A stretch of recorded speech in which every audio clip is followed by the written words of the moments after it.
otra vez la razón por la que estamos aquí, que siempre la voy a decir al principio. Ya dijo Buda, Siddhartha Gautama, que la vida era sufrimiento.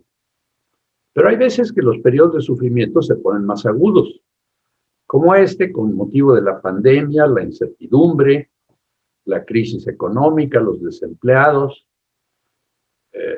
En fin, hay un poco más de sufrimiento que el promedio general. Dicen que este año no lo debemos despedir, lo debemos mandar a la chingada. A mí eso me parece muy buena idea, porque estuvo fuerte, pero también nos dejó muchas enseñanzas. Entonces, como hay mucho sufrimiento, decimos la frase mágica, tiene que haber otra forma de ver esto. Y cuando decimos tiene que haber otra forma, algo se moviliza en nuestros inconscientes que nos acerca a otra forma de verlo. Y eso es padrísimo. ¿Y por qué nos acerca a otra forma de verlo? ¿Y por qué somos tan imbéciles que no lo habíamos visto antes? Porque recordamos que en nuestra mente, en donde todo ocurre, nada de esto tridimensional es cierto. Es un fenómeno mental. El mundo que ven afuera, entre comillas, afuera, no es más que un reflejo de una realidad interna. O sea, la realidad interna es el proyector, lo de afuera es la película. Estamos muy acostumbrados a creerle a la película y por eso ya nunca vamos al proyector. Entonces, si la película está mala, les hago el ejemplo que siempre les hago, nos paramos y le damos de manotazos a la pantalla como si eso la fuera a cambiar. No cambia nada. Hay que cambiar el proyector. Para cambiar el proyector, tenemos que brincar un obstáculo muy grande, que es el fragmento del todo, del uno, del nirvana, de Dios, del Padre, del Creador. Todos son sinónimos. El fragmento que pareció separarse se llama el ego. Y este ego se dividió primero de la unidad, bueno, pareció dividirse, y luego, como la unidad le contestó poniendo la chispa de luz en nosotros, que también tiene varios nombres, puede ser el amor, puede ser la luz, puede ser el ser iluminado que todos llevamos adentro, puede ser la mente original. Esa mente original compartió nuestra mente con el ego y entonces en nuestro ego sí hay dos habitantes. Uno muy ruidoso, muy gritón, extremadamente molesto porque vive en nuestra mente nada más para causarnos problemas, utilizando la vía mejor que tiene, que se llama miedo. El ego usa el miedo para atormentarnos prácticamente desde que nacemos. Y luego, cuando nos estamos muriendo, también nos atormenta. Entonces, prácticamente el sello del ego, que es el miedo, nos atormenta a lo largo de nuestra vida. Diversos y se mete como si fuera por el puente que da del Conafrut hacia arriba y después sale. Alguien está hablando. Bueno, entonces, el otro habitante de nuestra mente, que es el ser de luz, que se le puede llamar el espíritu luminoso, que se le puede llamar el ser iluminado que todos tenemos adentro, que se puede llamar la mente original y que en la tradición cristiana se llama el Espíritu Santo, pero también se puede llamar el amor de Jesús, no importa cómo le llamen, es luz, es amor, y ese habitante es muy quieto, no es ruidoso como el ego, es un habitante sumamente respetuoso que no entra en contacto con nosotros si nosotros no lo llamamos. Fíjense, así de respetuoso es. Pero cuando lo llamamos, conectamos nuestro enchufe a un megavoltaje inimaginable, porque este espíritu tiene todo el poder de transformación de nuestra vida. Y es bastante más poderoso que el ego. El ego da lata si cree que le estamos haciendo caso a esta luz. Entonces se puede poner un poco rejego. Pero la luz siempre acaba ganando porque el ego es falso, es un farsante, ni siquiera existe. Entonces, ¿cómo es que nosotros le damos existencia? Pues ahí es donde está la torpeza. Y esa es una de las cosas que tratamos de combatir. Pero el ego está tan presente en nosotros que ¿cómo le decimos de cariño? Yo, imagínense, de cariño le digo yo a mi ego, ¿eh? Tanto que me chinga y yo le sigo diciendo yo. ¿Eh? O sea, el modo adecuado de decir las cosas sería yo me chingo. ¿Eh? Y si le hago caso a mi ego, pues me trato de chingar a todos los demás, incluyendo a mi madre, que a cada rato me dicen que vaya allá, y yo a veces voy y a veces no voy. Ya mi mamá ya no vive, pero cuando vivía sí la chingaba bastante. Entonces, cuando me mandaban, decía, pues ya he ido muchas veces, ya para qué me mandan, ¿no? Entonces, nuestro ego está ahí para darnos miedo. Y nuestro ser de luz, ¿qué nos da? Amor. ¿Eh? Amor, sinónimo de unión. En el lenguaje que estamos usando, amor es sinónimo de unión. No del 14 de febrero, de que tus ojos son como un torrente de agua cristalina que inunda mi alma y la llena de poesía. No, ese es el amor barato. ¿Eh? Ese es el amor romántico. Y es el amor que nos causa mucha ilusión, porque se siente rico, ¿eh? Sí se siente como burbujitas, así, muy rico. Pero no es cierto. El amor del cielo es el que es cierto, el amor que unifica, el amor que nos vuelve al estado original. Pero bueno, cuando recordamos que en nuestra mente hay dos habitantes, forzosamente el dicho tiene que ser, escoge otra vez. Porque has escogido toda tu vida al ego. Entonces escoge otra vez, hombre, por favor, escoge al ser de luz y tu vida va a cambiar y todo lo vas a ver diferente. Y ese ser de luz te va a enseñar a perdonar. Y hemos hablado de distintas tradiciones. Hemos hablado de la Advaita Vedanta, un poquito, falta mucho. Hemos hablado del Tao, del taoísmo, falta también. Y hemos hablado del budismo, también falta. Porque voy tratando de darles pedacitos de cada una de estas tradiciones bellísimas que nos llevan al mismo lugar, que es al corazón del uno, al corazón de Dios, al cielo, al nirvana, en donde les tengo la buena noticia de que estamos en este momento, soñando que estamos aquí. Fíjense si no se necesita un retraso mental profundo para estar soñando que estamos aquí, cuando estamos en plena paz, dicha y eternidad, en el mero centro del corazón de Dios, donde todo es amor, donde todo es paz, donde todos estamos juntos, donde no es posible tener una pérdida, y eso es para siempre. Y ahí estamos en este momento, soñando que estamos aquí. ¿Por qué? Pues por hacerle caso al ego. Y un día vamos a ver toda la caída cómo ocurrió. En este momento no es momento, pero sí usamos el poder más grande que tenemos. Ya les he dicho esto antes, pero me gusta repetirlo porque siento que el aprendizaje viene de la repetición. El poder más grande que tenemos se llama el tomador de decisiones, no lo olviden. El tomador de decisiones en nosotros decide si le hacemos caso al ego o le hacemos caso a la luz, al amor, al Espíritu Santo, a Jesús. Como lo quieran poner, es el mismo. Entonces, ese tomador de decisiones tiene la capacidad de llevarnos directito al cielo o directito al infierno. Y hay un dicho de Jesús que dice que todo lo que no es el cielo es el infierno. Entonces, ¿en dónde estamos, señores? Ahorita. En el infierno. Ya no nos necesitamos ir al infierno, ya estamos. Pero simultáneamente nuestro verdadero ser está en el cielo. Es nuestro ego que tiene esta pesadilla espantosa de estar aquí, en el infierno. Y de aquí estamos tratando de liberarnos todos juntos, con la buena noticia de que entre más somos, más fácil es.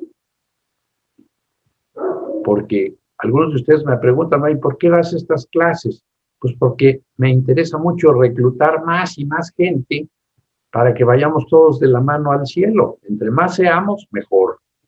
Y cuando me dan las gracias, yo les doy las gracias a ustedes. Porque si nos agarramos de la mano, nuestras posibilidades suben millones de veces.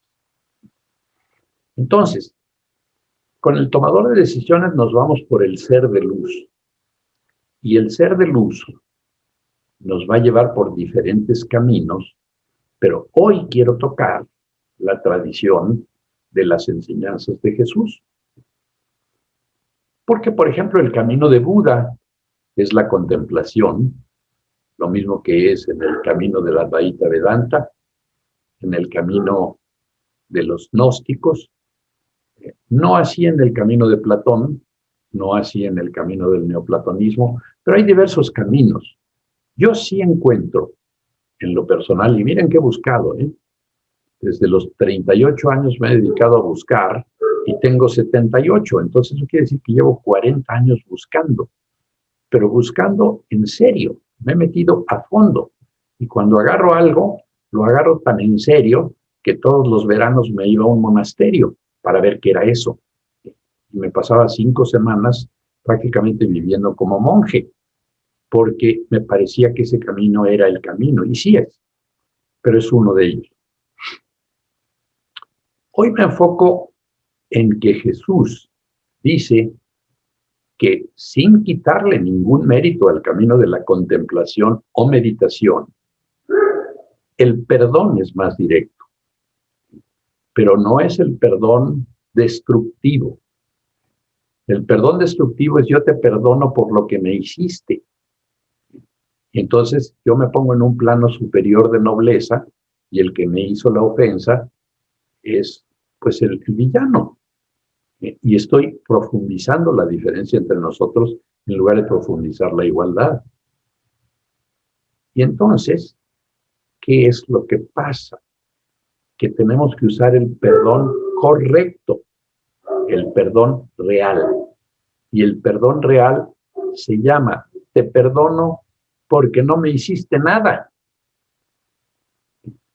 Y me perdono a mí mismo porque no he hecho nada. Entonces, ese es el perdón real. Primero vamos a hacer el ejercicio de unir nuestras chispitas de luz, porque eso siempre nos deja mucho más receptivos a la enseñanza. Entonces, recuerden que las palabras siempre son las mismas, ¿sí? Y estas palabras vienen directamente de Jesús. Cierra los ojos al mundo que tú ves. Pónganse cómodos y cierren sus ojos. Y en la silenciosa oscuridad, contempla las luces que no son de este mundo. Como todavía no tenemos capacidad de ver, que se llama visión, nos las tenemos que imaginar. Entonces yo diría, imaginen las luces que no son de este mundo. Representan unas pequeñas chispitas que son cada uno de nosotros. Parecen unas chispitas separadas, muy luminosas, brillan muchísimo, porque están hechas de una luz blanca dorada, brillante, que no es de este mundo. Entonces, cierra los ojos al mundo que tú ves y en la silenciosa oscuridad contempla las luces que no son de este mundo aparecer una a una. Y más. Y más. Y como solo existen las luces, en la visión no hay ni edificios ni paredes, ni distancias. Entonces empiezan a aparecer decenas y centenas y millares y millones de chispitas, que son la chispa divina en cada uno de nosotros, la presencia de Dios. Y contempla en tu mente cómo van creciendo estas chispitas. Son muchos millones y crecen. Y ya no son chispitas, ya son como bolitas de luz. Y siguen creciendo. Y no pierden nada de su brillo al crecer, al contrario. Se hacen más brillantes, más doradas, más blancas. La luz es bellísima de suyo.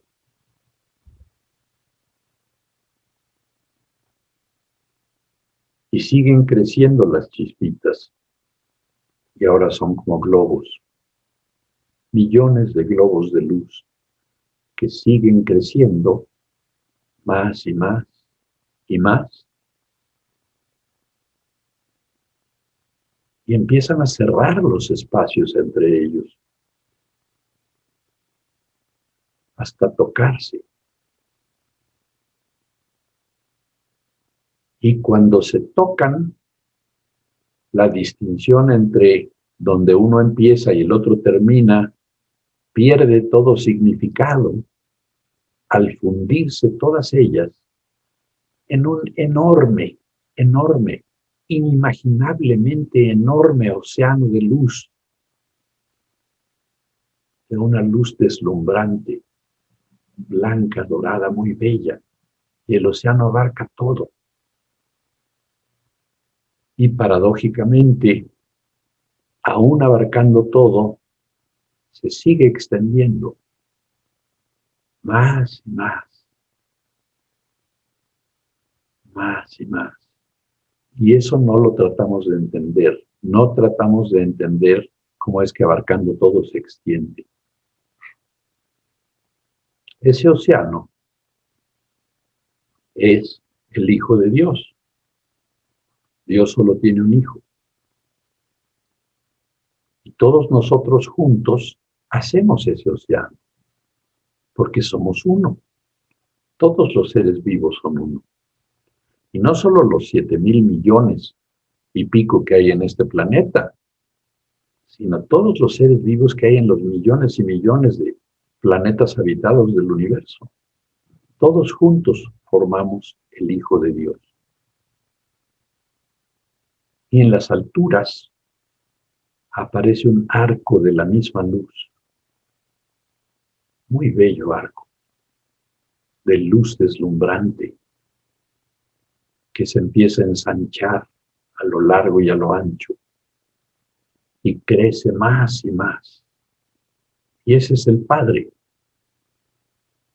que crece y crece. Y cuando toca el océano, se funde con él. Entonces es una sola luz, porque Dios creó a su Hijo, que son cada uno de ustedes, a su imagen y semejanza. Ya no hay diferencia entre ellos, ya son uno, son lo mismo. Y la única diferencia, se las he dicho antes, es que el Padre creó al Hijo y no al revés. Lo creó por extensión. Al extenderse, el Hijo tiene que tener las idénticas cualidades que tiene su Padre, si solo se extendió. Y entonces ustedes tienen las mismas cualidades que Dios, pero en su estado original, no como cuerpos. Sus cuerpos no son más que una fantasía, no existen, son parte del sueño. Este es su estado normal. Ser parte de un inmenso océano de luz deslumbrante en contacto con el Padre y en eterna alabanza de uno del otro.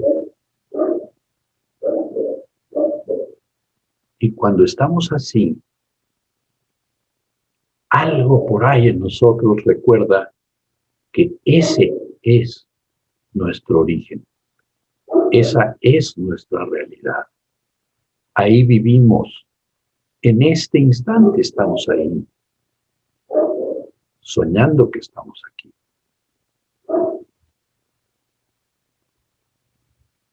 Y ya ven que el sueño se puede poner muy trágico. Y sin embargo, ahí en el corazón de Dios no pasa nada. No hay pérdidas, no hay ganancias, no hay dualidades, no hay grande y chico, no hay grados, este es más que este. Todo es uniforme. Y al ser uniforme es amorfo, no tiene forma. No hay ninguna forma ahí. Este es el mundo de las formas, hecho para distinguirnos unos de otros. Ahí no hay formas. Ahí todos estamos unidos en un amor perfecto, que es el amor de Dios. Y nosotros somos ese amor. Dios es amor y por lo tanto cada uno de nosotros es amor, amor puro y nada más. Y es por eso que nadie puede perder una relación. ¿Por qué no la puede perder? Porque nunca empezó. Ha estado ahí eternamente. Y entonces tampoco termina. Me decía una persona muy afligida porque había perdido varios seres queridos y vivía muy triste. Y yo le decía, pero hija, date cuenta que no has perdido nada. Tus seres queridos están contigo en un lugar bellísimo. Lo que pasa es que tú estás soñando que estás aquí. Entonces, lo único que tienes que hacer es despertar. Y cuando despiertes te vas a dar cuenta que no has perdido a nadie. No es posible perder nada. Perdemos lo efímero, perdemos las formas, no tienen importancia. Entre más rápido nos despidamos de este sueño, mejor. ¿Y qué pasa si no nos despedimos del sueño? Pues caemos en lo que Buda le llamaba la rueda del samsara. Nacer y morir, nacer y morir, nacer y morir, nacer y morir, miles de veces. En todos los planos. Y nacemos ricos, clase media, pobres, miserables. Recorremos todas las vidas.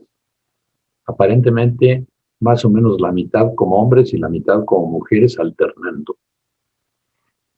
Algunas nos quedamos medio atoradones y somos gays, pero no es por error, es porque tenemos que vivir ese tipo de experiencias. Y en algunas nacemos ciegos de nacimiento y enfermos, en otras nacemos guapísimos o guapísimas, y en algunos nacemos perseguidores de los delincuentes, y en otras nacemos delincuentes. Y en unas de estas vidas somos famosos y en otras somos anónimos. Y recorremos prácticamente todo el espectro muchas veces.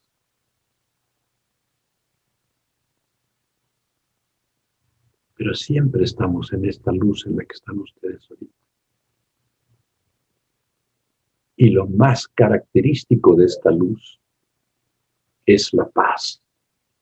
Es una paz perfecta. Es una bellísima paz en donde quisiéramos permanecer siempre.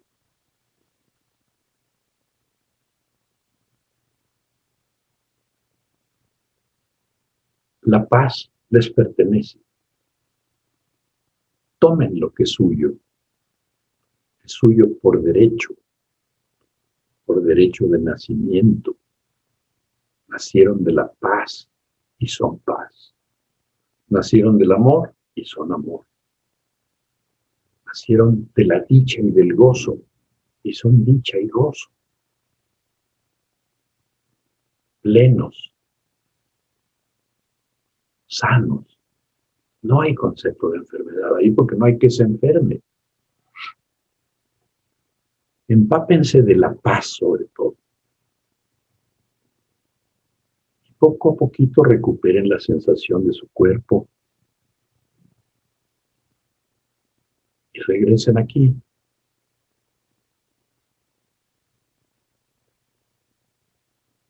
Este trocito de meditación siempre nos pone en el camino.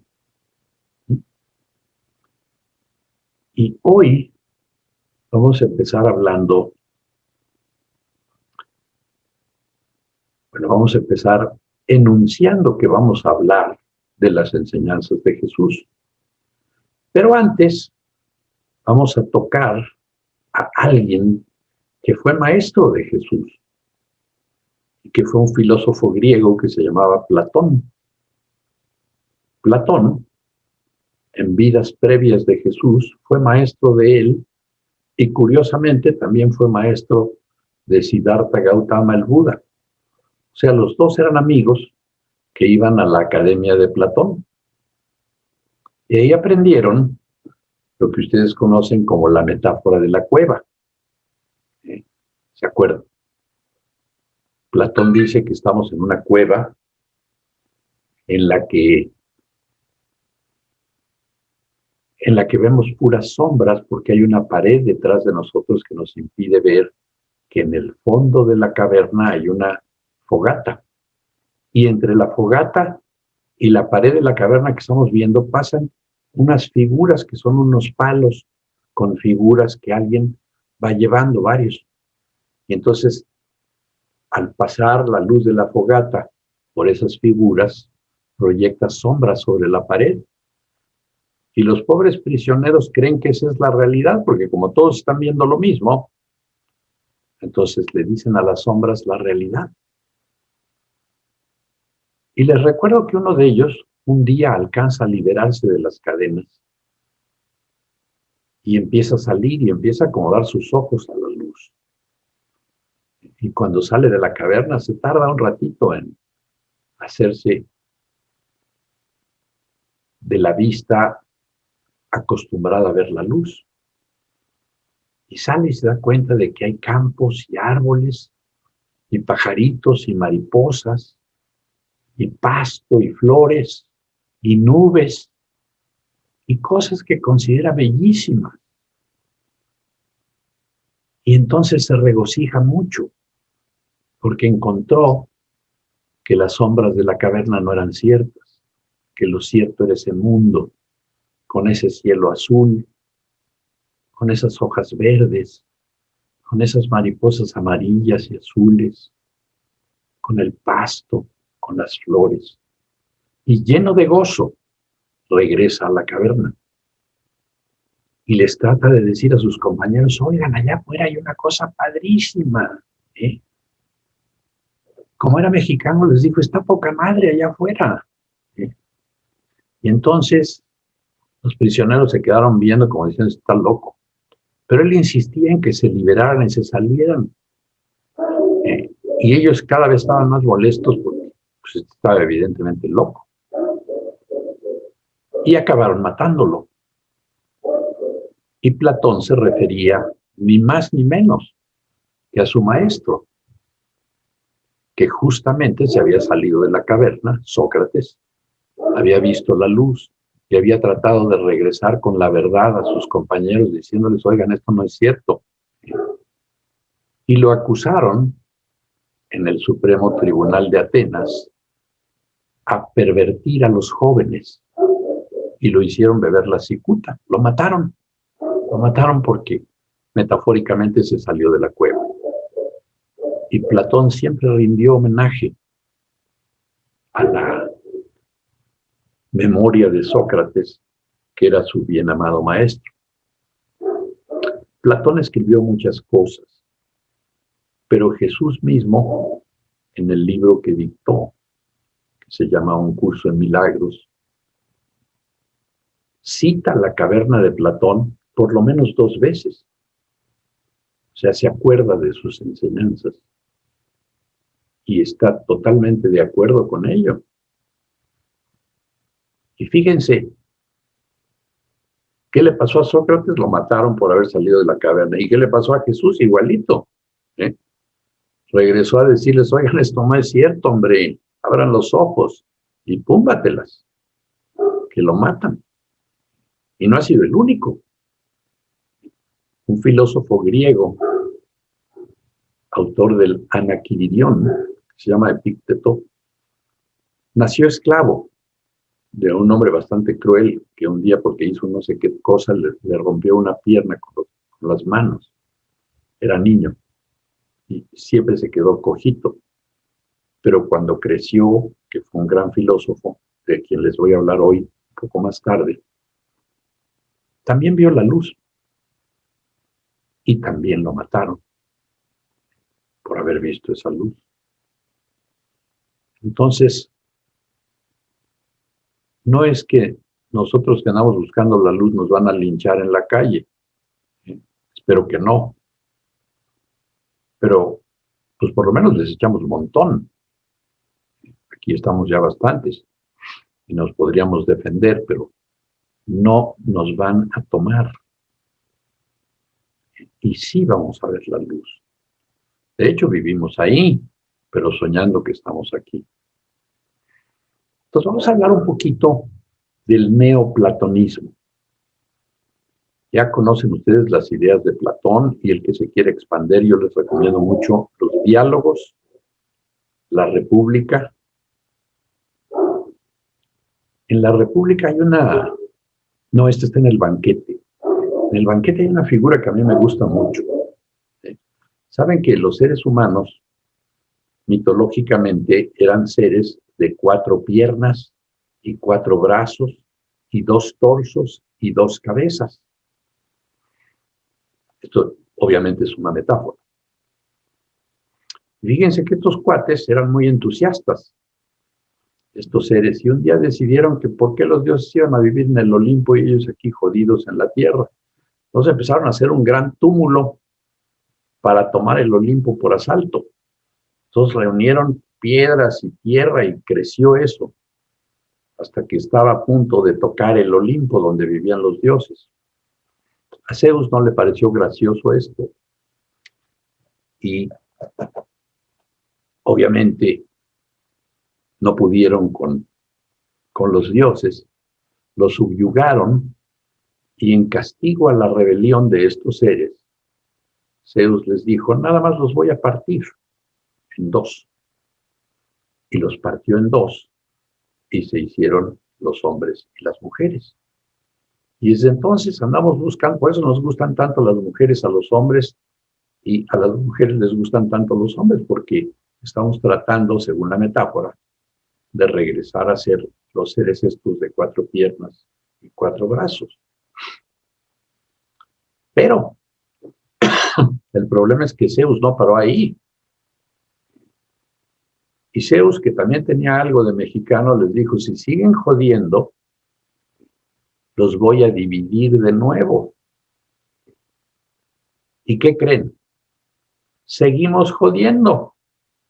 Y nos divide. A cada rato tenemos conflictos internos. ¿Voy o no voy? ¿Me salgo o me quedo? ¿Hago o no hago? Estamos divididos y eso es un síntoma que conocemos en psiquiatría como ambivalencia. Y todos han experimentado ambivalencia, ¿eh? Todos. Como que lo hago o no lo hago. Sí, sí, tantito sí. No, pero no, luego vas a pagar las cosas. No, hombre, ven tú, vente para acá. Tengo un paciente que se está peleando con lo que él le dice el perico. El perico ya saben qué es, ¿no? La coca. Le da sus inhaladas cuando está muy borracho y entonces le pasa la borrachera y entonces puede seguir bebiendo y luego se da otro perico. Y se está peleando con el perico porque sí quiere, pero no quiere. O sea, está dividido otra vez. Y todos nosotros, de alguna manera, estamos divididos. O sea que el castigo de Zeus sí nos cayó porque seguimos jodiendo. ¿Con qué estuvimos jodiendo a Zeus? Con el orgullo. ¿Ya se nos quitó? No. Es lo más preciado que tenemos según el ego. El ego se vale del orgullo y de la soberbia para decir, tú eres el chingón aquí, no te hagas. tú estás mejor que todos. Tú te las comes crudas. Y el que no me crea, que le pregunte a López Obrador si no es el más chingón. Y sí lo cree, a pesar de que muchos están en desacuerdo. Muchos dirían que es muy pendejo, pero él lo toma como, pues como ruidos que hacen los fifís. Entonces, cada quien hace sus soluciones a esto, pero todos nos creemos mucho. Y a todas esas cosas, la iglesia, que no siguió las enseñanzas de Jesús, porque siguió las enseñanzas de San Pablo, y no se debería de llamar cristiana, se debería de llamar paulista. Y Pablo, o Pablo, sí deformó bastantes enseñanzas de Jesús, y les doy un ejemplo. Según la iglesia, Dios dijo, muchos son los llamados, pero pocos los escogidos. Eso me parece una chingadera. Pocos los escogidos, ¿en base a qué? Pero Jesús no dijo eso. Jesús dijo, todos son los llamados, pero pocos escogen oír. Y eso ya es diferente. Por ejemplo, el mensaje de este curso debe haber llegado a 400 o 500 personas. Y unos pocos, el día de hoy 84, escogieron oír. En la primera clase éramos como 120 o 130. Pero han ido escogiendo no ir y han ido escogiendo que... Valentina, van a recoger todas sus cosas. Alguien abrió su micrófono. Eso. Entonces, como eso, muchas otras enseñanzas fueron desecradas. Pero bueno, vamos a regresar a los neoplatonistas. ¿Dónde está mi cuaderno? Aquí está. Acá está.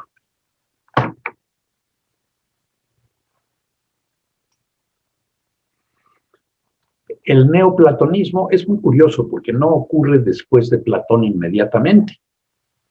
Platón vive en el segundo siglo antes de Cristo y los neoplatonistas se extienden hasta el siglo IV después de Cristo, es decir, abarcan cerca de 800 años. Y hubo muchos ejemplos de filósofos neoplatonistas muy famosos. El más famoso de ellos se llamó Plotino. Y Plotino sí abarcó muchísimas de las enseñanzas de Platón y las expandió.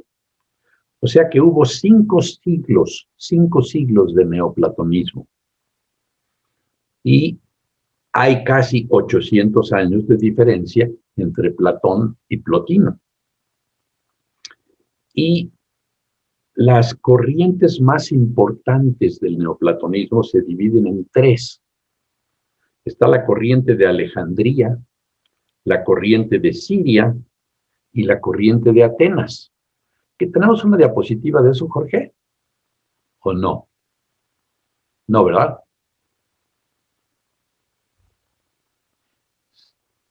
Esto es importante. El neoplatonismo es el origen del gnosticismo. Es decir, el gnosticismo, que después vamos a ver qué es, ya enseñó muchas de las cosas que enseñaba Jesús. Pero bueno, estas 3 fases, por ejemplo, la fase alejandrina, que fue la fase que ocurrió en Roma, ocurrió en el siglo III después de Jesucristo. Sí, miren, y los más famosos representantes son Plotino y Porfirio, no Muñoz Ledo, ese ya es más reciente. Porfirio nada más se llamaba Porfirio. Y luego vino en la segunda fase la escuela siria, que también se llamó la escuela de Pérgamo. Y ahí estuvieron Jámblico y Edesio. Y luego en la escuela de Atenas, o la escuela de Alejandría, hubo una mujer muy famosa, que también por haberse salido de la cueva, la mataron a golpes las gentes. ¿Y qué es en esencia lo que describe Plotino? Lo que describe es que hay... No, ponme la anterior, por favor. La que tenía el circulito azul y circulitos abajo. Esa. Plotino describe que este óvalo azul es la unidad. Es la unidad en uno. Es Dios, pues. Y que de esta unidad se derivan estas otras, digamos, realidades. Pero alrededor de esto, de todo esto, hay una realidad que lo abarca todo, que es la misma realidad que Eso. ¿Ven? Esta realidad lo abarca todo. Esta realidad es azul porque es de la misma naturaleza que esto. Pero esto pareció dar lugar a estas otras esferas. Estas otras esferas constituyen la llamada pluralidad. Aquí ya son muchos. Aquí es uno y aquí son muchos. ¿Les suena conocido? Sí. Es lo mismo que hemos estado hablando. Para que vean que el conocimiento siempre ha existido. La forma de salirse de la cueva siempre ha existido. La forma de llegar al cielo ha existido desde hace 7,000 años, en diversas corrientes y en diversas formas. En esta pluralidad están los cuerpos y están las famosas esferas del ser. Aquí está la relación mental que hace que la mente abarque todo. Pero aquí en la pluralidad, que es diferente de la unidad, está la semilla de que cada una de estas cosas puede llegar aquí o puede llegar aquí a abarcar todo esto, por diversas técnicas que enseñó Plotino y Porfirio y todos los neoplatónicos. Esas son las esferas del ser. Esta unidad no tiene conciencia de sí misma, porque si tuviera conciencia ya sería dual, sería lo que es consciente y la conciencia. O también podemos decir que es conciencia pura, pero solo hay una, todo es uno ahí adentro. Y en las esferas ya empiezan diferentes esferas mentales, que son las esferas llamadas del ser. Esto, la realidad que abarca todo, es un reflejo de esta unidad. Y estas son las esferas del ser.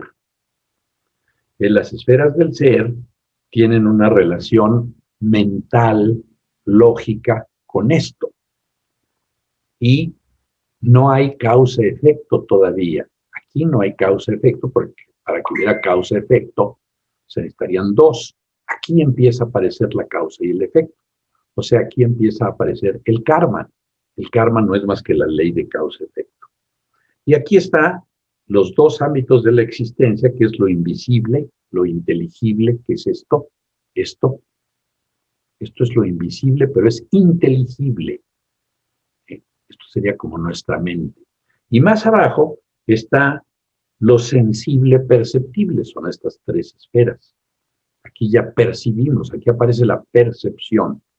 ¿En qué forma? En forma de los órganos de los sentidos. Entonces, aquí hay percepción, aquí hay inteligencia o capacidad mental y aquí nada más hay unidad. Entonces, el origen es invisible, exactamente. Y abajo está lo sensible y lo perceptible. ¿Perceptible por quién? Por los órganos de los sentidos. Entonces, acá abajo vivimos nosotros, olvidados de lo que es invisible, pero al alcance. Plotino decía que, dadas ciertas disciplinas, sobre todo disciplinas de lógica contemplativa, llegábamos a lo invisible. O sea, ya hablaba del despertar del sueño. Y Porfirio, que registró todos sus pensamientos, porque Plotino no escribía, pero Porfirio sí. hace un récord de todas las formas como él trató de llevarse a mucha gente para acá. ¿Sí? Él lo hizo, claramente. Plotino estaba iluminado. Y en las experiencias de iluminación que luego me gusta leerles, está la de Plotino. ¿Y cómo se produce esto que es perceptible? Pues es que a partir de lo invisible se desarrollaba una esfera aquí, que era la inteligencia. Y la inteligencia ya es, si la unidad no se piensa a sí misma, esta no se piensa a sí misma, nada más es. Lo único que se puede decir de la unidad es que es. No se piensa a sí mismo. No podemos entender esta unidad.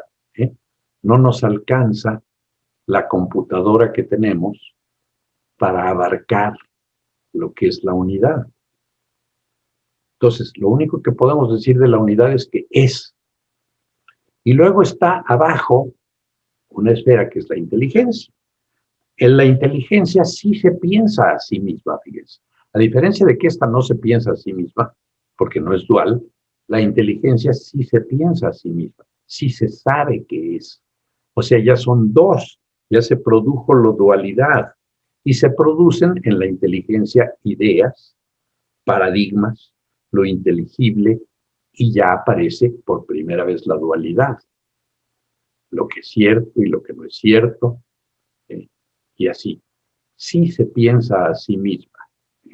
Está el pensante y lo pensado. Esa es la dualidad.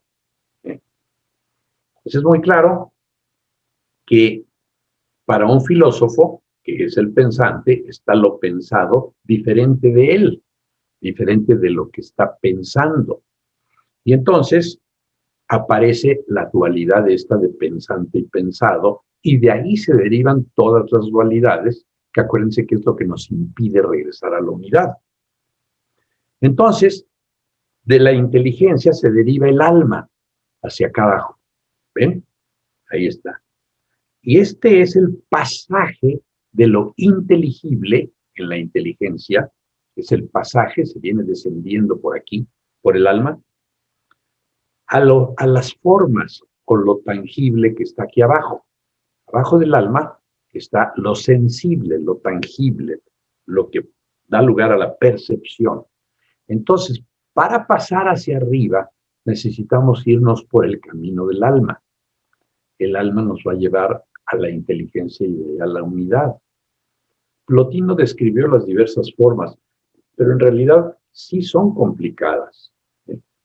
Y sí, evidentemente, daban resultado a unos pocos, y unos pocos se fueron por ahí.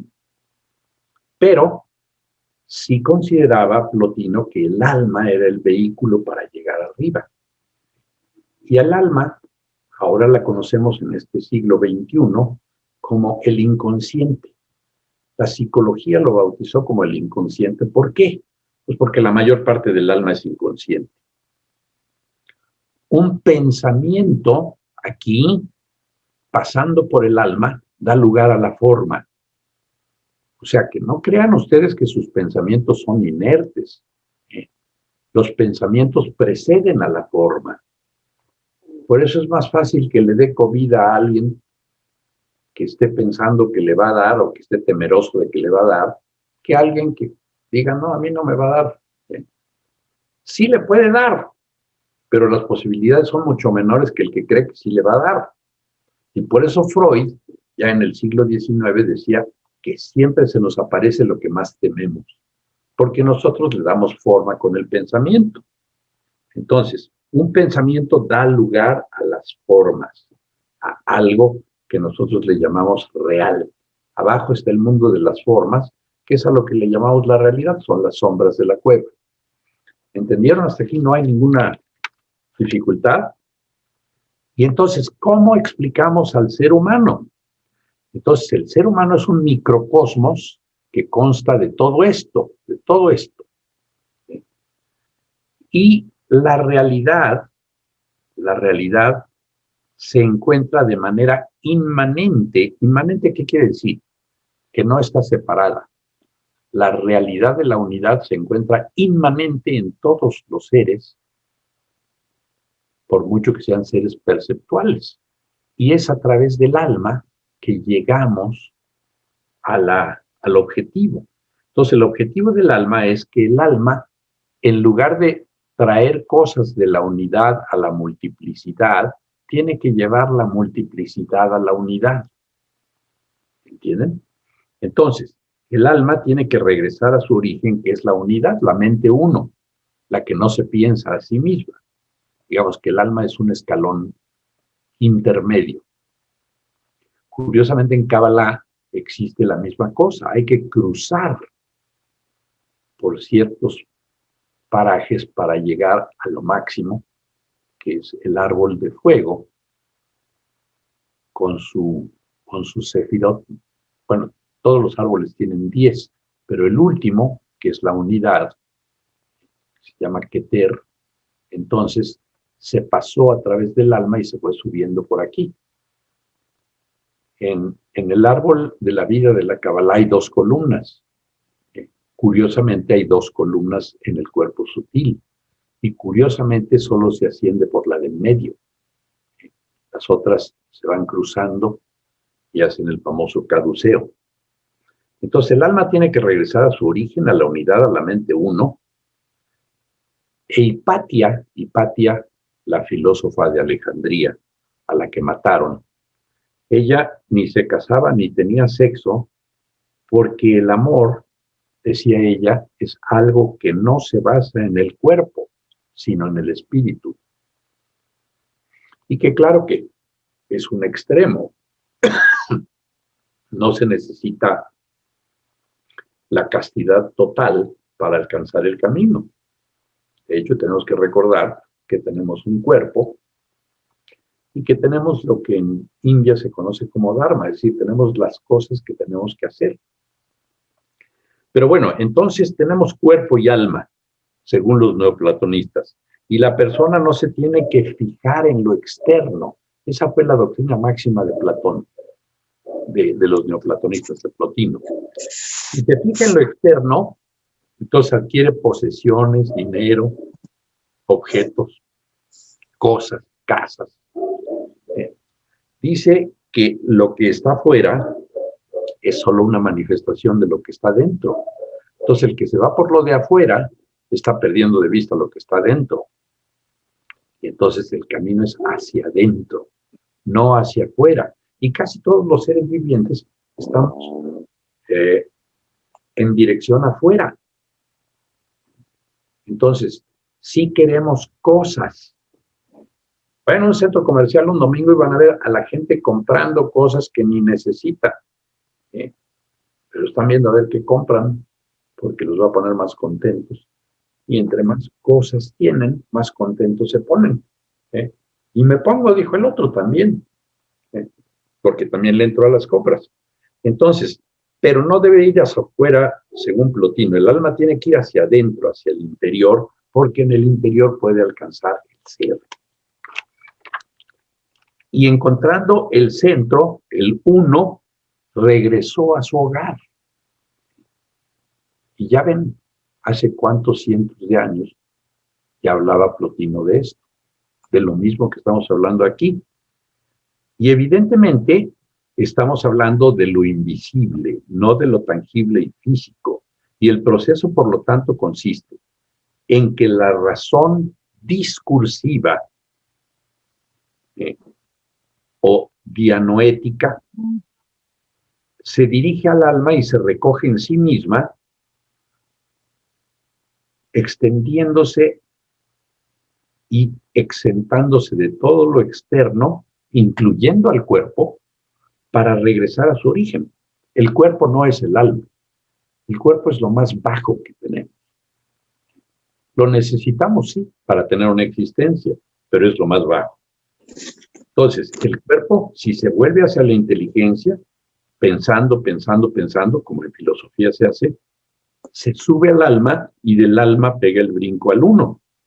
Y eso es por contemplación, por absorción, por estar absorto. Y entonces hablábamos de que el neoplatonismo dio lugar al gnosticismo, con G antes, el gnosticismo. ¿Qué quiere decir gnosis?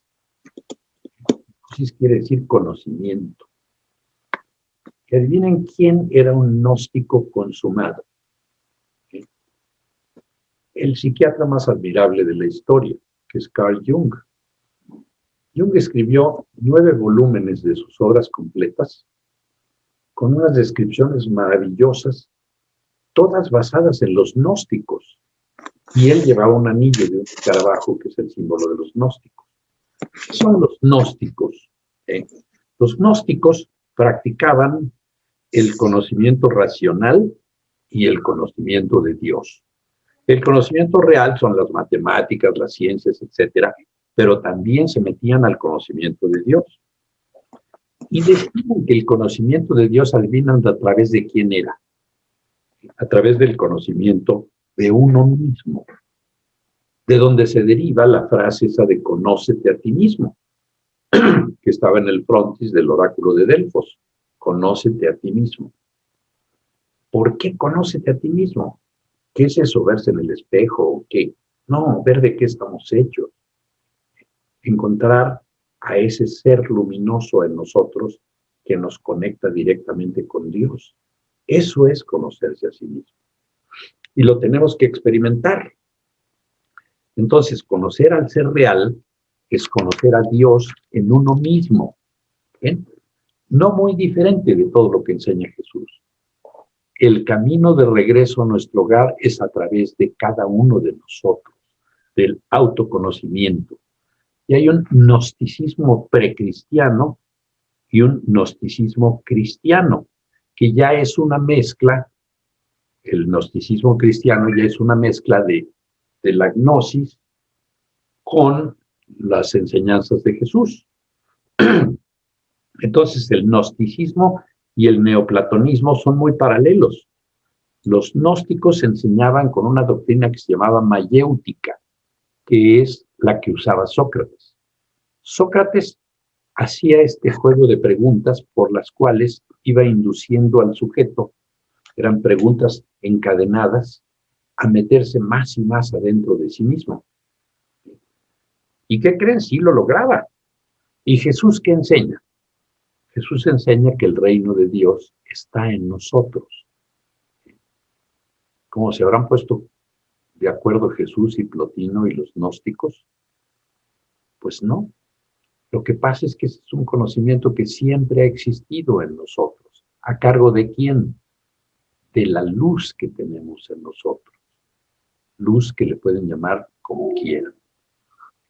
El que quiera llamarle el Espíritu Santo, bienvenido. El que quiere llamarle el ser iluminado, bienvenido. El que quiere llamarle la luz. Pero busquen la luz. Busquen la luz en sí mismo. Busquen la luz estando quietos. Busquen la luz en tu mente. Y por favor, escojan otra vez. Han escogido al ego muchos años. Ahora escojan la luz. Y les voy a decir lo que la luz puede hacer por ustedes. Pero bueno, déjenme antes de meterme a lo que la luz hace por ustedes, decirles que hay una disciplina que se llama antropología psicoanalítica. En la antropología psicoanalítica se ven los paralelos tanto del neoplatonismo como del gnosticismo en muchas culturas. Aquí en América los toltecas tenían algo parecido y los mayas también. Por eso se acuerdan que los mayas se saludaban como Inlakesh y Halaken, que es yo soy otro tú y tú eres otro yo. Es lo mismo. Es gnosis, es gnosticismo, es neoplatonismo o platonismo, como lo quieran llamar, pero existe en todos lados. Y existió en América, y existió en Asia, y existió en el Medio Oriente, y existió en China, en el Tao, y en Japón, en el Zen. Pero siempre ha existido en la mente de nosotros esa esperanza de regresar al hogar, esa esperanza que tenemos todos los que estamos aquí sentados. Y entonces, los gnósticos saben que dentro del cuerpo humano hay una parte divina, que es esa chispa de luz, esa que invocamos cuando empezamos las clases. Y entonces, está en contrapartida de esa luz el dualismo. lo que todo lo divide. Entonces está la realidad de la materia, a la que le llaman los gnósticos oscuridad, y la realidad de la luz, a la que le llaman esencia divina. Qué curioso, ¿no? Nosotros también le llamamos igual. Y nosotros tenemos ese ser de luz en nuestra mente que nos enseña un montón de cosas. Entonces el ser humano, si se conecta con esa esencia divina y se deja transportar, es decir, no mete su yo, llega a la cosmología y a la parte divina. Y entonces todos los gnósticos, principalmente uno que describió todo esto, divide el mundo en 8 esferas. Bueno, el universo. Ahí está una diapositiva de las 8 esferas, ¿no? Si están las 8 esferas de la realidad, se dividen en 7 esferas planetarias y una esfera de estrellas fijas. Esto no es cierto. Esto sigue siendo parte del mundo material. Ahí se equivocaron los gnósticos. Pero muchos dicen que lo hicieron así por hacerlo simbólicamente, porque obviamente Dios no está representado por las estrellas físicas. Y aquí en las estrellas, en las esferas planetarias, recuerden que los planetas originales eran 7. Es Mercurio, Venus, la Tierra, Marte, Saturno y el Sol y la Luna. Entonces, más allá no se conocían los planetas que se llamaban transaturninos. Urano, Neptuno y Plutón vinieron a ser complementos. Pero entonces las 7 esferas planetarias contenían a unos seres no muy amables que se llaman los arcontes, que estos cuando nos morimos, todavía muchísima gente cree esto, cuando nos morimos los arcontes tratan de impedir que nos vayamos hacia la luz y nos jalan con diferentes argumentos. Y la cosa es que todos los que están aquí hemos caído con las argumentaciones de los arcontes porque volvemos a nacer. Fíjense qué pendejos. Si no les hiciéramos caso a los arcontes, nos iríamos derechito hacia la luz, sin cuerpo, pero les hacemos caso. Y el rey de los arcontes, o el líder de los arcontes, es el que le llaman el demiurgo. El demiurgo tiene un cuerpo de serpiente y una cabeza humana. Y ese demiurgo manda a los arcontes a que nos impidan llegar a lo más alto. Esos son los conocimientos gnósticos. Y los conocimientos gnósticos se dividen en 2 etapas. ¿Quieres pasarlas? Eso. Los textos gnósticos de antes de 1945 y de después de 1945. Porque lo que ocurre es que en 1945, haciendo unas excavaciones por ahí por Libia, se descubrieron los textos de Nag Hammadi en un jarrón. Los textos estaban encuadernados en cuero y contienen unas cosas magníficas. Contienen, por ejemplo, el Evangelio de Tomás, el Evangelio de María Magdalena, algunas de las cosas originales de Jesús que escribió Felipe, el Evangelio de Felipe. Entonces, pero estos evangelios, la Iglesia Católica los consideró los evangelios apócrifos, les llaman, o sea, falsos. No es cierto. El Evangelio de Tomás, si Tomás andaba con Jesús todo el tiempo, y además no es cierto que San Juan era el discípulo favorito de Jesús, era Tomás. Y no es cierto que le dijo ver para creer y le metió las manos en... Todas esas son leyendas que ha creado el catolicismo para desacreditar. Y cuando en 1945 aparecen los códices de Nag Hammadi, aparecen muchas de las verdades que Jesús mismo dicta en el curso de milagros.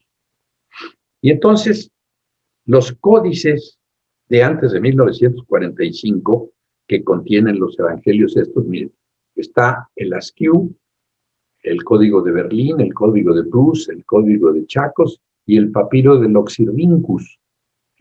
Y así estaban, y los fueron descifrando en el lenguaje en el que estaban, y los fueron reconstruyendo, y fueron reconstruidos. Creo que aquí se acabaron las diapositivas, ¿no, Jorge? El Código de Bruce, sí, es el código que contiene los libros de Jeu.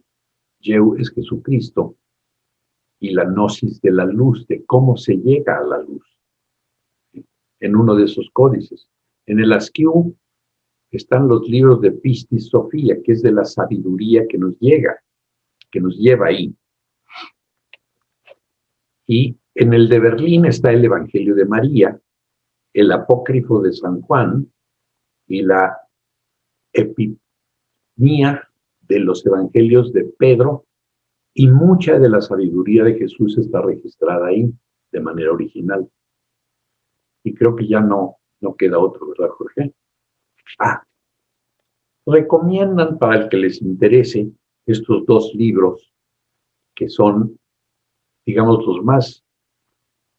las mayores autoridades en el gnosticismo. El gnosticismo es una disciplina que nos puede llevar arriba. Está la religión gnóstica de Hans Jonas y la religión gnóstica de la antigüedad de Vanderburg. Son dos textos pues recomendables para aquel que los quiere estudiar. ¿Se acuerdan? Este es un mural de Blake que representa a Dios en la creación. Bien, pues dejamos a los gnósticos por la paz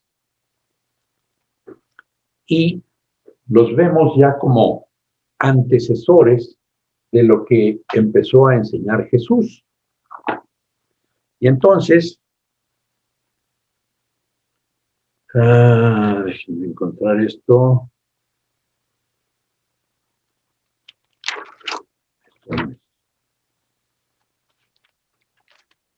¿En qué nos parecemos? ¿En qué somos comunes? ¿Qué tenemos en común todos? Ahí les va. Jesús nos enseña primero que no hay diferencias entre nosotros, que todos somos lo mismo. Todos compartimos el sueño de que vivimos en el planeta Tierra y de que hay montañas y nubes y pajaritos, y nos casamos y nos divorciamos. Todos compartimos el sueño maligno que nos conserva aquí.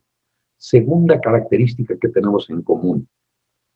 Todos tenemos el potencial de tener el sueño feliz del perdón, que es algo que les voy a enseñar hoy. Les voy a enseñar a transformar su sueño de desgracia, de dolor y de miedo en un sueño feliz. Todos aquí compartimos la misma capacidad de escoger entre el ego, o sea, el mal, y el sueño feliz. Si el que escoja el ser de luz, se va al sueño feliz. Todos tenemos el mismo equipo para lograrlo. Todos tenemos los mismos cuerpos y todos tenemos la misma mente básica. Es la quinta característica que compartimos. Y todos tenemos la necesidad de despertar y alcanzar la salvación. ¿Qué es la salvación? La salvación es despertar del sueño. La salvación es regresar. No regresar, porque ahí estamos. Darnos cuenta de dónde estamos. Ver el lugar por primera vez, el lugar de donde nunca hemos partido. Eso es lo que es el absurdo máximo, porque estamos sufriendo aquí cuando estamos en un lugar de dicha eterna. Entonces, todos conocemos que la memoria de Dios y de su amor vive en nosotros, en la luz que está en nuestra mente, que les dije que pongan el nombre que quieran. Y todos tenemos las mismas diferencias superficiales en la percepción y todos queremos liberarnos. Ahora les quiero preguntar, ¿se acuerdan que les dejé una tareita que dijeran espíritu soy? Quiero algunas opiniones de los que la hicieron, que no todos la hicieron. ¿Quién me dice que lo estuvo haciendo? Yo la hice de trabajo. No cada hora, pero yo lo hice. ¿Tú le Gloria hiciste, Suárez. Gloria? Sí. A ver, ¿y qué pasó contigo? ¿Qué sentiste?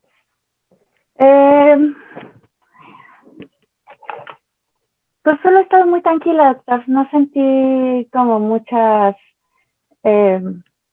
diferencias. Solo pienso mucho en lo que nos dijo, porque soy una persona muy literal. Pienso mucho en que nos va a ahorrar mucho tiempo de sufrimiento y eso me hace sentir muy feliz. Mucha paz. Bien. Si lo estuviste haciendo, te ahorraste miles de años de sufrimiento, porque tu luz toma esas palabras y las lleva a las mentes receptivas. Y las mentes que toca esa luz, como esa luz es la misma para todos nosotros, para todos los que viven en otros planetas y todo, cuando encuentra mentes receptivas, mete la idea que tú pusiste ahí. Y entonces se multiplica muchísimo y te ahorra miles y quizá millones de años de estar sufriendo y viniendo aquí. Y por eso yo recomiendo hacer eso, para ahorrar tiempo. Es importante ahorrar tiempo. Gracias. Pero bueno, ahora quiero que repitan otra cosa, el que quiera ahorrar tiempo. Tomen nota porque lo deben de repetir literal.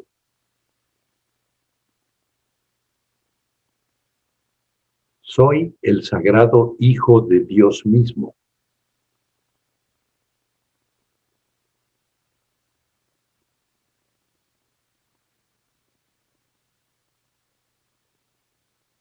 No puedo sufrir.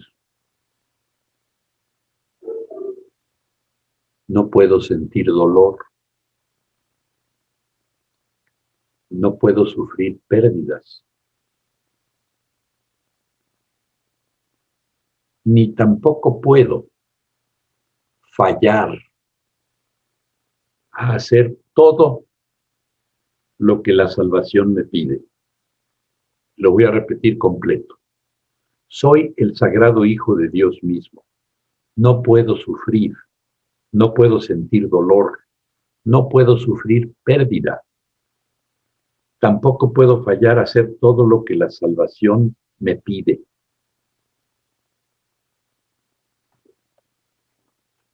Esto nos quita una idea que siembra el ego en nosotros, que es que somos especiales. Ser especiales aquí en este mundo, por lo que quieran.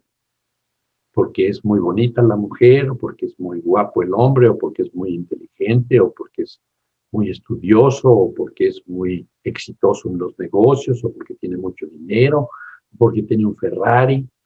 Eso es ser especial. Ser especial es lo que nosotros tratamos de adquirir aquí en la tierra para sustituir el cielo que perdimos. Y entonces, ese ser especial lo reforzamos a base de enjuiciar a los demás. Que este es un pendejo, que este otro es un imbécil, este otro es un idiota, todo es lo mismo, ¿no? Son menos que yo. Entonces, los juicios nos alejan de la verdad, no enjuicien. Hay un libro bastante famoso que trata de eso, que les voy a enseñar.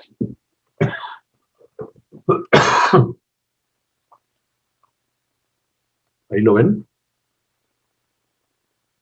¿Se ve? Se llama La desintoxicación de los juicios. Que lo escribió Gabrielle Bernstein.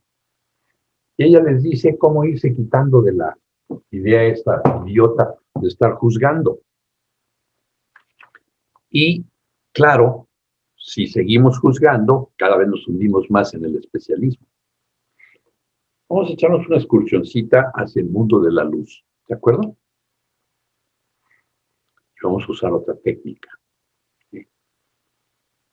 Deseablemente todos vamos a usar la imaginación. La imaginación es el arma más poderosa que tenemos para alcanzar la luz. Entonces, pónganse cómodos porque vamos a meditar con la luz. El que quiera recargarse, recárguese. El que quiera tener el cuerpo erguido, téngalo erguido. Como se sientan cómodos. Cierren sus ojos. Y empiecen a concentrarse más y más en mi voz. De tal manera que solo exista mi voz. Que esto no quiere decir que no oigan ruidos o que su percepción se cierre. Simplemente no le prestan atención. Porque su atención la están focalizando en mi voz. Y mi voz les pide que se concentren totalmente en su respiración. Y que las 3 primeras respiraciones alarguen mucho la fase de expiración o arrojar el aire. Alárguenla lo más que puedan hasta que se vacíe todo el aire residual. Cuando creen que ya no sale más, todavía sale otro poquito. Y luego inspiran a pleno. Solo 3 expiraciones largas. Muy bien. Al echar afuera el aire, saquen toda la tensión muscular residual que puedan. Unos pueden poquito, otros regular, otros mucho, pero sáquenla.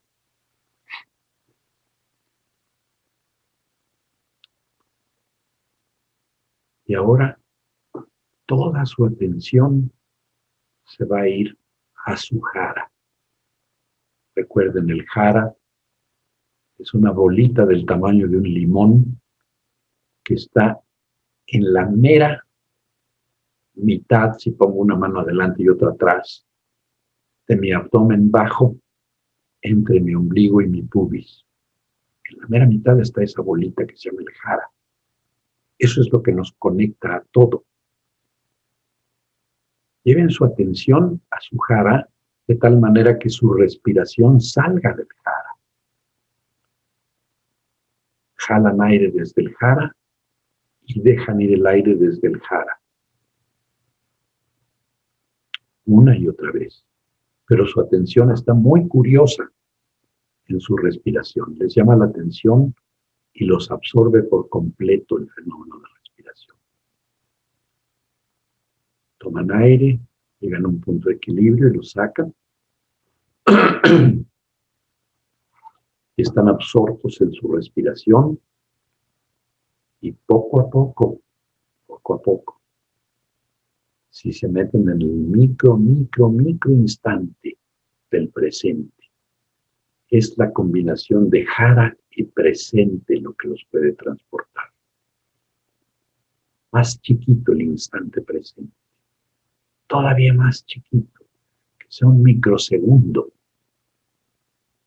respirando desde su jara. Entra el aire, alcanza un punto de equilibrio y sale. Y noten desde su jara, no desde su cabeza, que la respiración se va volviendo por la atención un poco más lenta.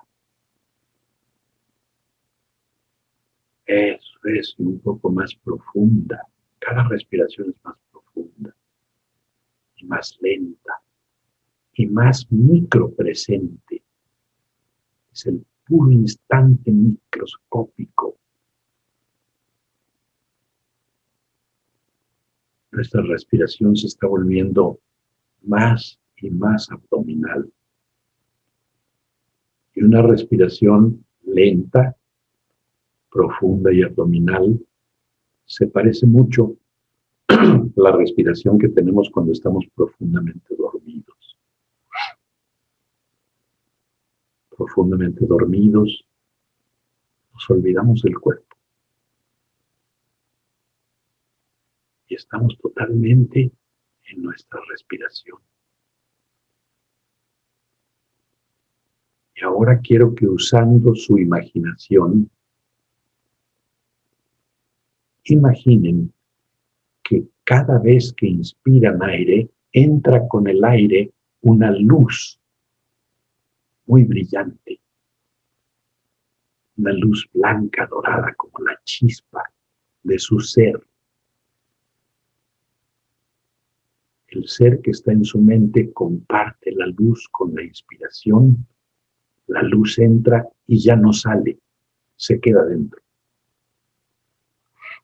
Se va adosando alrededor de su jara y como entra con cada inspiración se va haciendo más grande la luz, va llenando su abdomen. Inspiran otra vez y entra más luz blanca dorada. Ayuden con su imaginación a ver esa luz, que sí entra, y más. Con cada inspiración entra más luz, y pronto llenó su abdomen por completo, y se empieza a extender hacia abajo por sus piernas y hacia arriba por su tórax.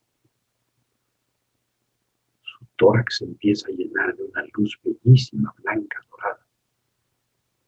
Y todo lo que toca la luz se vuelve luz.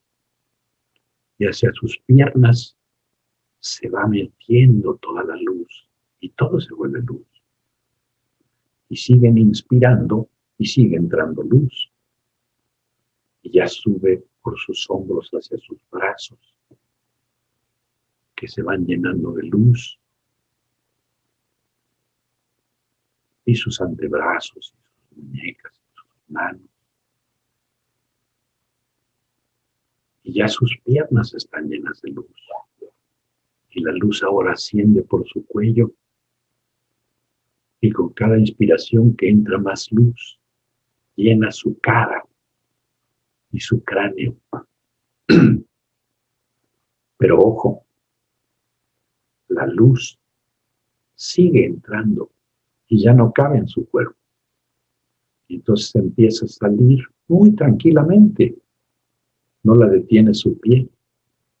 Empieza a salir más allá de su cuerpo.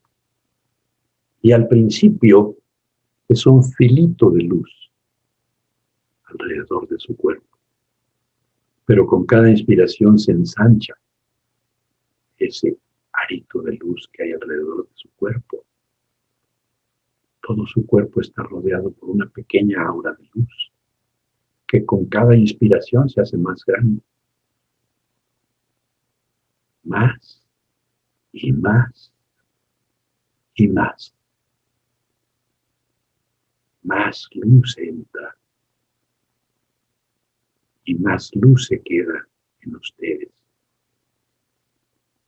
Y pronto el filito de luz empieza a ser más ancho. Crece más y más. Y con cada inspiración crece todavía más. Y se convierte en una especie de huevo de luz que los envuelve.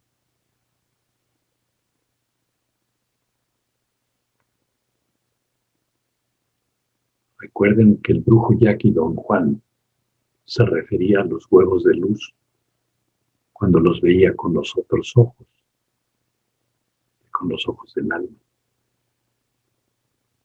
Ahora ustedes están en su identidad real, son seres de luz, que al juntarse unos con otros se mezcla la luz, son uno solo.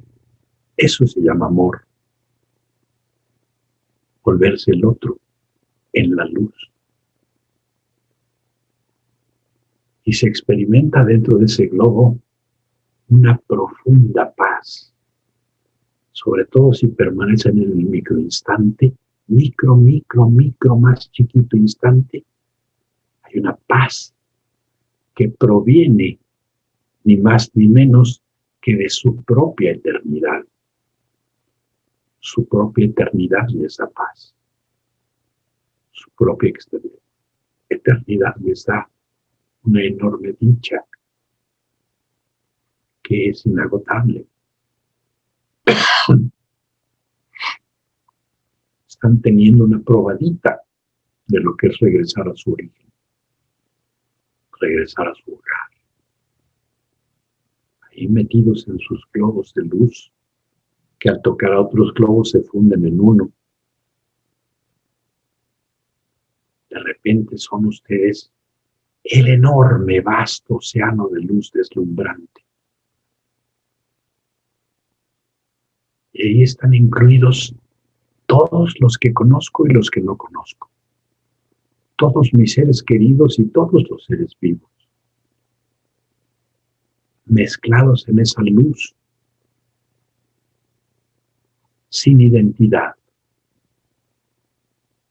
No hay identidad individual. Pero todos son todo.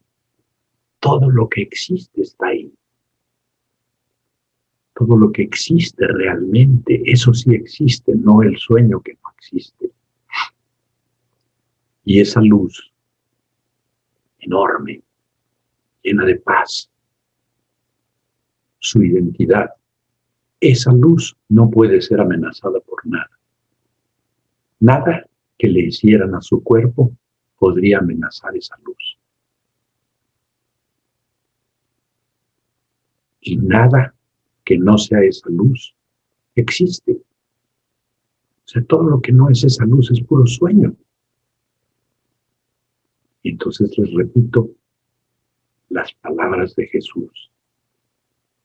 Nada real puede ser amenazado. O sea, la luz. Y nada irreal existe. Y en esas dos frases radica la paz de Dios. Y se las voy a repetir. Nada real puede ser amenazado. Y nada irreal existe. Y por eso vivo en paz. En la paz que es de Dios y mía, porque es una sola. La paz de Dios es mi paz. Es mi derecho por ser hijo de Dios y haber sido creado por Él. Y quiero que se den cuenta que en esa luz y en esa paz no existe ninguna falta. Hay una inocencia completa y total. No hay culpa. Eso es quizá lo más bello. Estar libres de toda culpa. Son inocentes exactamente como fueron creados. Y en esa inocencia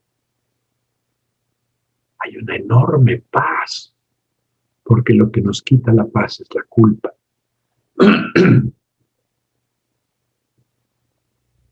La culpa ancestral de haber creído que abandonamos a Dios. Nunca lo hicimos. Estamos ahí. Y nunca lo hicimos porque no se puede.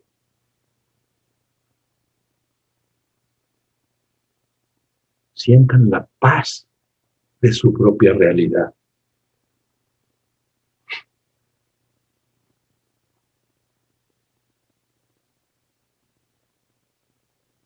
Corten el tiempo al micro instante. Sientan su identidad. Eso es lo que son. Son puro amor. Como Dios que es puro amor. Y somos uno con Él. Y si fuimos creados a su imagen y semejanza, somos puro amor. Y por eso es que aquí en el sueño, lo único que debemos de ver a nuestro alrededor son otros seres que dan amor o otros seres que piden amor. No hay más. Todos los que nos rodean o dan amor o piden amor. El que los insulta desde el otro coche lo que está pidiendo es amor, porque está muy atormentado. El que les lanza una mirada de paz les está dando amor. porque lo tienen. Ustedes son amor y por ser amor pueden darlo y extenderlo. Y eso es la gran virtud de lo que se llama amor bondadoso o bondad amorosa. Y por eso la consigna de Jesús fue: amaos los unos a los otros. Porque no se puede más que hacer eso. Desde nuestro ser, al extendernos en amor, solo podemos amar a los otros.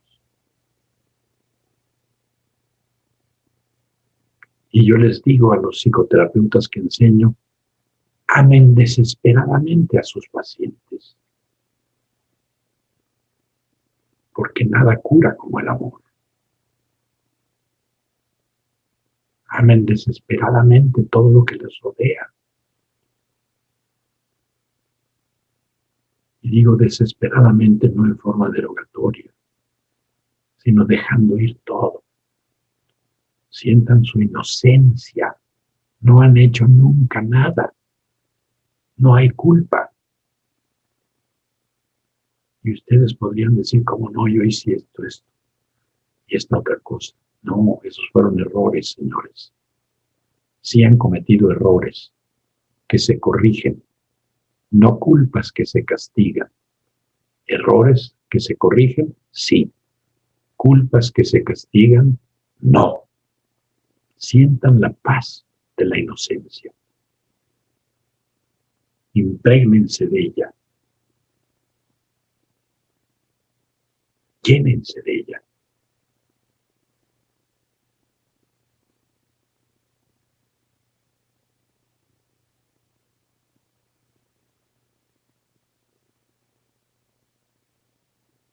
Memorícenla. Guárdenla. Para que a la hora que regresen al sueño, se traigan una parte importante de paz y de amor.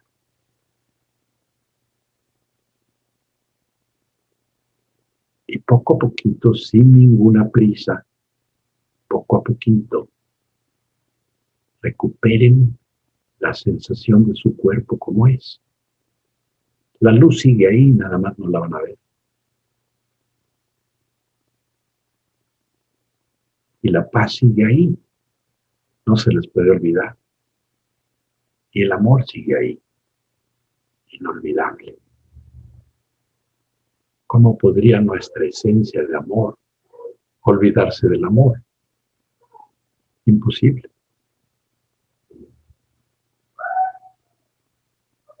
Del que nos debemos olvidar es de nuestro yo. Regresen poco a poco. Regresen acá. Sientan su cuerpo. Muévanse si quieren.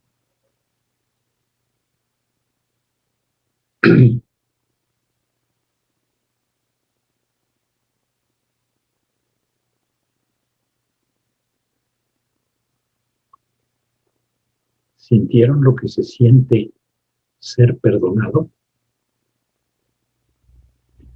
Ustedes fueron perdonados ahorita. ¿Por quién? Por ustedes mismos. Y ahora lo que les voy a pedir es que extiendan ese perdón. El perdón es amor y se extiende. Y el perdón va a deshacer lo que el ego ha hecho. ¿Cómo se perdona? Lo primero que se necesita es un estado de alerta. Alerta a cualquier cosita, no importa de qué tamaño. Puede ser chiquita, mediana o grande. Lo que me moleste, voy a decir, con mi luz, perdono lo que no está ocurriendo. Y en realidad el que perdona es su luz. Ustedes solo ponen la voluntad Y el perdón lo extiende su luz más allá de donde ustedes puedan imaginarse. Y ese perdón también les ahorra miles de años. Y es el único instrumento que se usa para deshacer el sueño y para caminar la escalera de regreso. Perdonen y perdonen y perdonen. Cosas chiquitas, cosas medianas y cosas grandes. Y les voy a dar 2 frases para que las usen. El que quiera usar su propia frase, úsela. Si perdona por lo que no ha pasado. Pero yo les voy a dar 2 frases que fueron dictadas por el mismo Espíritu Santo. ¿Cómo me perdono a mí mismo? Diciendo esta frase: soy un espíritu inmortal.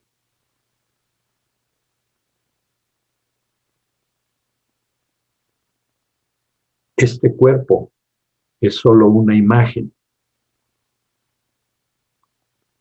que no tiene nada que ver con lo que yo soy. Y eso es todo. Ahí ya se perdonaron. Y se las voy a repetir. Soy un espíritu inmortal. Este cuerpo es solo una imagen que no tiene nada que ver con lo que soy. Ahí ya se perdonaron todo, porque su espíritu no ha hecho nada. No podría hacer nada. Ahí tocan su inocencia. Y si tocan su inocencia, ¿saben qué tocan? Su salud física. La enfermedad no es más que culpa incrustada en el cuerpo. Y ahora, para perdonar a los demás, uso esta frase. Alguien me mentó la madre, o me enseñó el dedo ahí en el tráfico, o me dio un codazo en el elevador, o me escondió mis cosas, o me hizo cualquier cosa de esas que les llamamos chingaderas. Me hizo una chingadera. Y entonces yo le digo en mi mente, no se lo vayan a decir con palabras, que les puede dar un golpe. Pero con su mente y con su luz piensan: eres un espíritu completo e inocente. Recuerden que como ve uno al otro, se ve a sí mismo. Eres un espíritu completo e inocente. Todo está perdonado y todo está liberado. Y su luz se encarga de borrarlo. Y al borrarlo, ocurre esta cosa que les leí un día, que cada vez que perdonamos, es como si lanzáramos paladas de nieve a un fuego muy intenso. Se deshace.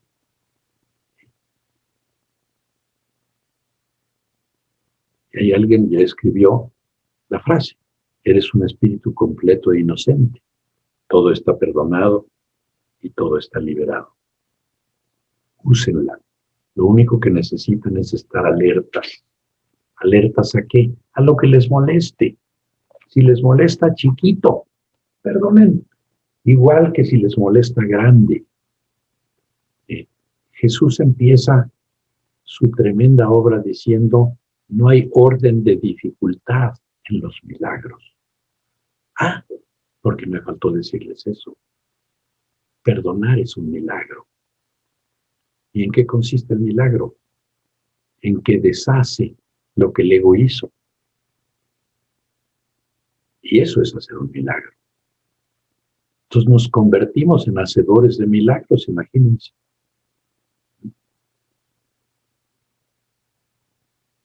Y pueden no ser milagros tan vistosos como los que hacía Jesús. Era devolverle la vista a un ciego. Porque no tenemos ese poder personal. ¿Sí? Si lo tuviéramos con declarar al otro inocente, se le quitaría su enfermedad. ¿Sí? Jesús así lo hacía, ¿no se acuerdan? sea, vete en paz, tus pecados te son perdonados, que es lo mismo que decirle eres inocente. Eres un espíritu. No tienes la culpa de nada. ¿Sí? No hay culpa. No hay culpa. ¿Sí? El perdón deshace lo que hizo el ego, exactamente. Y eso es lo que tenemos que deshacer para no cargarnos de rencores y de tonterías. ¿Sí? Vamos a hablar mucho más de las etapas del perdón efectivo. Por hoy no los quiero atiborrar más que con que, por favor, por lo que más quieran, empiecen a perdonar todo. El ego se va a resistir y los va a hacer que se olviden de su propósito. Ustedes regresen, y perdonen, y perdonen, y perdonen, y perdonen, y perdonen. Todo lo que les choque, todo lo que les moleste, desde algo muy chiquito, como que su consorte está oyendo la tele muy alto, perdónenlo, pero no lo perdonen por ojete, perdónenlo porque eso no está ocurriendo, ¿entienden? Porque si lo perdonan porque es un desconsiderado cabrón, le están dando realidad a lo que está haciendo. ¿Sí? Lo perdonan por lo que no hace. Sobre todo ustedes, señoras, que son tan rencorosas, carajo. ¿Sí? Todos se lo meten para adentro de rencor. Y el amor no conoce resentimientos, porque no conoce culpas. Cuídense mucho, que tengan una gran semana. Perdonen. Gracias, Mariano. Gracias. Perdonen y perdonen. Gracias, doctor.